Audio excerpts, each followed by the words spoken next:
안녕하세요. 투덜이군 TV입니다. 오늘은 어떤 음식 이야기가 펼쳐질지 궁금하시죠? 여러분, 바나나 우유 한 잔 마시면서 이런 생각 해보신 적 있으세요? 바나나를 우유에 갈아 넣으면 저렇게 예쁜 노란색이 나올까요? 오늘은 우리가 매일 보는 음식 색깔의 진짜 정체, 바로 색소 이야기를 파헤쳐 볼 거예요. 알고 나면 냉장고를 다시 보게 될지도 몰라요. 사실 우리가 음식을 먹을 때 가장 먼저 반응하는 건 혀가 아니라 눈이에요. 빨간색 음료를 보면 뇌는 자동으로 딸기 맛을 기대하고, 노란색이면 바나나나 망고를 떠올리죠. 이게 단순한 선입견이 아니라 실제로 우리 미각에 영향을 준다는 게 신기한 점이에요. 한 실험에서는 똑같은 오렌지 주스에 초록색 색소를 넣었더니 사람들이 라임 맛이라고 착각했대요. 혀는 오렌지 맛을 느끼는데 눈이 뇌를 속인 거죠. 더 재미있는 건 화이트 와인에 무향적색 색소를 몇 방울 떨어뜨렸더니 와인 전문가들조차 레드 와인의 풍미를 느낀다고 평가했다는 거예요. 이런 현상은 실제로 여러 심리학 연구에서 입증되었어요. 포도 맛은 보라색, 멜론 맛은 초록색, 우리는 이미 색으로 맛을 판단하도록 훈련된 셈이에요. 식품 회사들은 바로 이 점을 정확히 알고 있답니다. 그럼 이제 바나나 우유의 충격적인 진실을 말씀드릴게요. 다들 집에서 바나나와 우유를 믹서기에 갈아보셨죠? 그럼 아시겠지만 나오는 색은 노란색이 아니라 거의 흰색이에요. 바나나 과육 자체가 연한 크림색이거든요. 그런데 시중에 파는 바나나 우유는 왜 그렇게 선명한 노란색일까요? 성분표를 자세히 들여다보면 답이 나와요.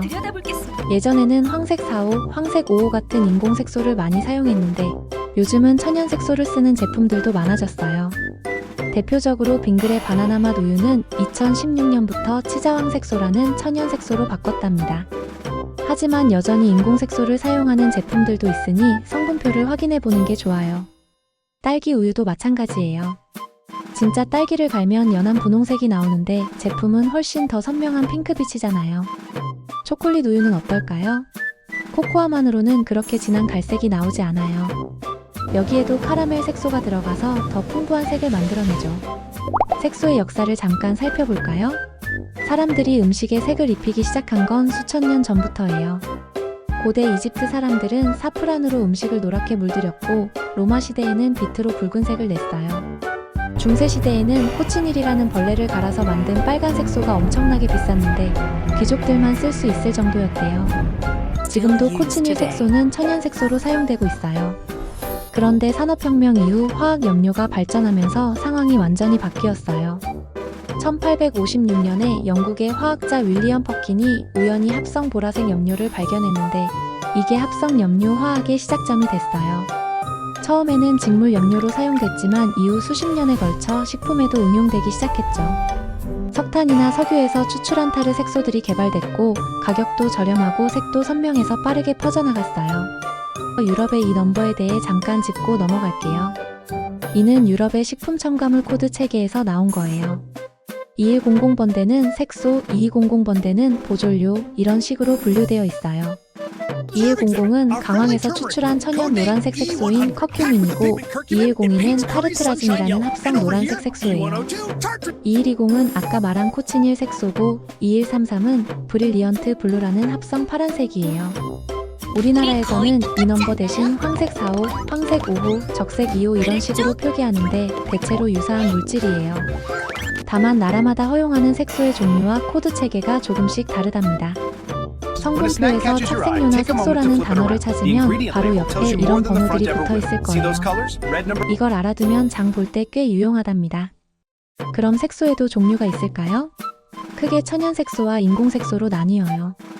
천연색소는 강황, 비트, 파프리카, 블루스피룰리나, 자색 고구마 같은 자연 재료에서 추출한 거예요.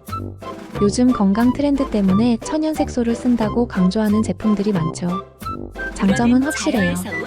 자연에서 온 거니까 소비자들이 안심하고 알레르기 위험도 비교적 낮아요. 하지만 단점도 있어요. 색이 옅고 시간이 지나면 변색되기 쉽거든요. 빛이나 열에도 약해서 유통 과정에서 색이 바래는 경우가 많고요. 게다가 가격도 비싸요. 반면 인공색소는 타르색소라고 불리는데 석유에서 추출한 화학 물질이에요. 듣기엔 좀 무섭지만 장점이 확실해요. 색이 엄청 선명하고 오래 유지돼요. 적은 양으로도 강렬한 색을 낼 수 있고 가격도 저렴하죠. 다만 일부 색소와 아동 과잉 행동의 관련성을 제기한 연구들이 있어요.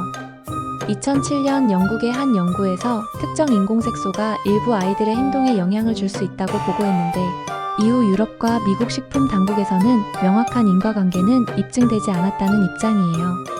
그래도 영국에서는 특정 인공색소에 주의 문구를 붙이도록 하고 있답니다.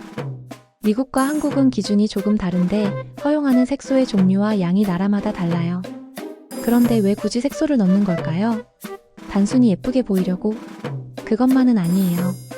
색소의 진짜 목적은 소비자 경험을 설계하는 거예요. 카레를 예로 들어볼게요. 카레는 노란색이어야 제맛이라고 느껴지잖아요. 만약 회색 카레가 나온다면 맛이 똑같아도 먹기 꺼려질 거예요. 딸기 우유도 마찬가지고요. 색은 그 제품의 정체성이자 맛의 안내자 역할을 해요. 실제로 색소를 빼고 출시했다가 판매량이 뚝 떨어진 제품들도 있어요. 소비자들이 색이 이상하다며 품질을 의심한 거죠. 결국 색소는 마케팅의 핵심 도구이기도 해요. 우리는 눈으로 먼저 맛을 느끼니까요. 한 음료 회사는 신제품을 출시하면서 색소만 바꿔서 테스트했는데 같은 맛인데도 색에 따라 선호도가 완전히 달랐대요. 오렌지색 버전이 노란색 버전보다 2배 이상 잘 팔렸다고 하네요.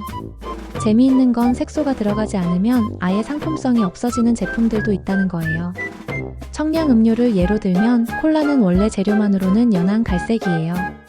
그래서 카라멜 색소를 넣어서 우리가 아는 그 진한 검은색을 만들어내는 거죠. 물론 일부 유기농 콜라 브랜드는 색소를 사용하지 않기도 해요. 스포츠 음료도 마찬가지예요. 파란색, 주황색, 빨간색 스포츠 음료들 실제로는 거의 비슷한 성분인데 색소만 다르게 넣은 경우가 많아요. 캔디나 젤리는 말할 것도 없죠. 무지개 색깔 젤리를 만들려면 최소 5가지 이상의 색소가 필요하니까요. 그럼 똑똑한 소비자가 되려면 어떻게 해야 할까요? 먼저 포장지 뒷면 성분표를 습관처럼 확인하세요. 색소는 보통 성분 목록 중간쯤에 나와요. 착색료, 색소 또는 황색 사호 같은 표현을 찾으면 돼요.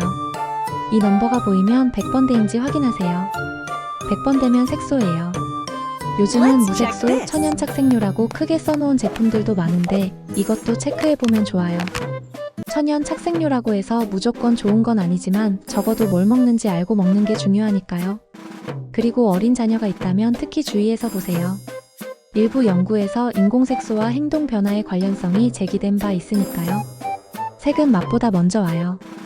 오늘 투더리군 TV와 함께 식탁 위 색소의 세계를 들여다봤는데 어떠셨나요? 내일 아침 바나나 우유를 마실 때 한 번쯤 성분표를 뒤집어 보시는 것도 재미있을 거예요.